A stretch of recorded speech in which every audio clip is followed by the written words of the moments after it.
Hello everybody. Hi. My name is Darren. I'm Graham. And we have seen the film Star Wars Episode 5, the Empire Strikes Back. It sounded like Palpatine. Yeah, I do. Go for it. What's the story? Oh, he's asking me. Yeah. Well, it starts off in Hoth with Vader searching for Luke, particularly the rebels in general. They think they found it. They shoot some droids down. They did find it. AT-ATs, they go towards it. Everyone fucks off. Got to escape these big AT-ATs. They're like the giant robot cows. Luke goes one way to the Dagobah system because he specifically knows exactly where in the Dagobah system, not only the planet but also the part of the planet to go, apparently. And Leia and Han and 3PO and Chewie, they just all scarper one direction. Not you're thinking of the band One Direction, aren't you? They don't really seem to be going anywhere in particular, just away from the Empire if they can. And yeah, so chaos ensues. Luke gets his training and, well, some training from Yoda and... Yeah. Enough, it seems. Yeah. I mean, obviously there's the continuity error between how long the whole film takes. I was thinking about this, actually. Oh, yeah. Go on. Because you made a point on your blog. I write a blog. The blog that he writes. That the timing's all off because... Oh, I think I might know what you're going to say because I was thinking about it as well.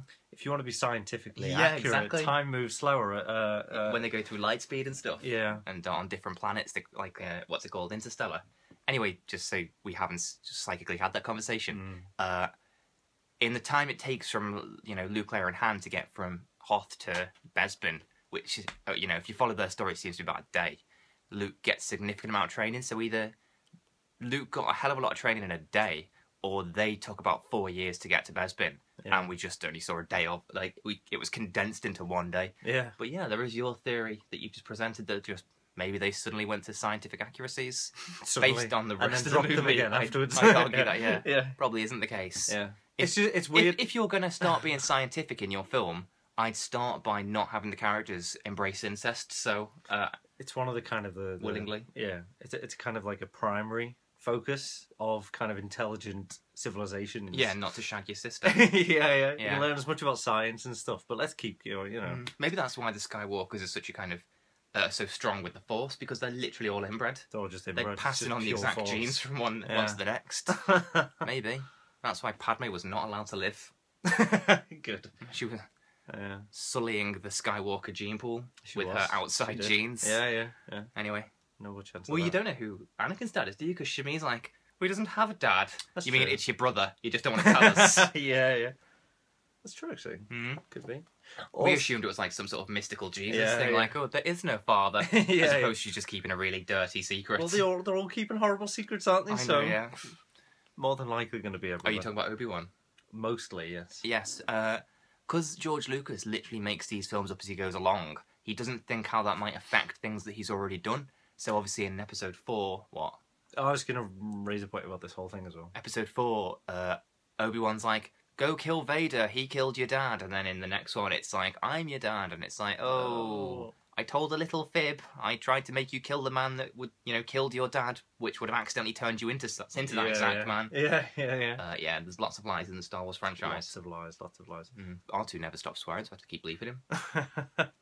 I've got another joke about Star Wars. Go on. Hoth is so cold, they should have called it cold. Right, because Hoth starts HOT, which is like hot. On Earth, it means hot. That's true. But also, I was thinking regarding the whole quality difference. Between what? Well, did you bring it up? What? About the fact that, these films are good, but the prequels are rubbish. Well, yeah, most people that's a widely held belief, I think. Yeah. But if you watch it in order, which we did, order being episode 1 to no, episode 6. Sorry, if you watch them in numerical order, not. Yeah, so episode Phantom Menace. Is always sorry. Yes, start with Phantom Menace, end with Return of the Jedi. Yeah. Then if you look at it, it's like the last 3 films are just gobbledygook. They're terrible. Because they just the first do not 3 are make really sense. badly made, and they just don't make sense. The first 3 have got their own continuity, and they just but that's like the X-Men movies. The X-Men movies don't give a shit about continuity. Yeah. I mean, Emma Frost, I think, crops up twice. Once in the Wolverine movie and once in X-Men First Class. And Moira McTaggart's she ages about 1 year over the course of about 60 years. Maybe she's a mutant as well, we just don't know. Yeah, but I agree. Yeah, if you were to watch them that way, then the new trilogy or the original trilogy doesn't make any sense. Really, doesn't make any sense. It ruins it, if anything. Wow. So, did you enjoy The Empire Strikes Back? Yes. Oh, that's bowled us over with that opinion. Somebody liked The Empire Strikes Back. Yeah, I know it's a bit. I know. It's just I like to be a bit of a contrarian. I like to have a different opinion. Not now, though. That's not strictly true, is it? But there's not much bad to say about this film. We could say about the continuity, which we already did. Yeah, exactly. Yeah, but apart from that, if you just enjoy it as its own standalone, and does it work as a standalone film as well? This is another. Well, people question, would debate the ending because some people think it ends on a cliffhanger. It does end on a cliffhanger. I don't think it does. Oh, but it so does. Go on then. Spoiler alert because for the end. The credits roll. Right. Yeah, and that happens not at the end of everything's most wrapped films. Up. Well, what hasn't been wrapped up? Name me one thing that's not wrapped up at the end of Empire Strikes Back. Well, spoilers and everything. Yeah, but spoilers, yeah. There's a guy in a big block of metal. Why is that not wrapped up? That just means they've got him. So you're saying the bad guys have won? Yeah, that's all it is. It's just the baddies have won. It's no more a spoil. It's no more of a sequel bait thing than all the baddies not being dead at the end of episode 4. Just it didn't go their way this time. It's not like it ends like Hunger Games, whatever the last film was, part 1. It's not like where it just goes dunk. Yeah. Oh, that was awful. Yeah. Nearly screamed at the yeah. But it is though. There's lots of unfinished business that. Well, what's unfinished in that? It was begun. Well, give me an example. Name one thing. Just all sorts. Give me an example. You give me an example. Well, I don't agree with it. So you don't think it's? I think the only thing that kind of implies or requires some sense of closure is Vader saying, I'm your dad to Luke. Well, what about that then? Well, at best, you could just take that at face value and just think, oh, well, turns out he was his dad, end of film, as opposed to... That makes it terrible, then. Why is that terrible? Of course it makes it terrible. Why? Because it's just like, oh, let's not deal with the new information that we've got. Oh, Well, we have dealt with Let's have the big twist screamed right and at jumped off a pole. Let's have the big twist right at the end, shall we? Well, where would you rather the big twist? It's not that big a twist if it's in the first 10 minutes. 2/3 of the way through have a twist and then deal with it. Right, okay. As what, like The Sixth Sense? That's a different kind of twist. That's a like twist. The Usual Suspects, That's a like twist. Fight Club. Honestly, okay, they're all twists that explain the preceding events. However, the twist in this explains why Vader's specifically looking for Luke. It explains that, but it also leaves a lot of unfinished answers to... Not really. What does it... The only thing it wants you to ask is A, why was Obi-Wan such a fucking liar? Why was he a B, liar? Because Lucas didn't think it through. Yeah. And poor writing. And B, is that true or is it not true about Vader being his dad? That's it. But if the film didn't I never even considered that. I always thought that a Sith would tell the truth at all times. So why is that not a cliffhanger as well? Oh, is he? Why is he manipulation? Because if there's no evidence to the contrary, then let's just assume that he is. Or it's ambiguous. Films are allowed to be ambiguous. Also a question I've just come up with. Go on. Sith, Sith and Jedi and stuff like that. They're all Jedi have got like this, code of rules or whatever. Yeah, you can't get married, but it's okay to kiss your sister. Yeah.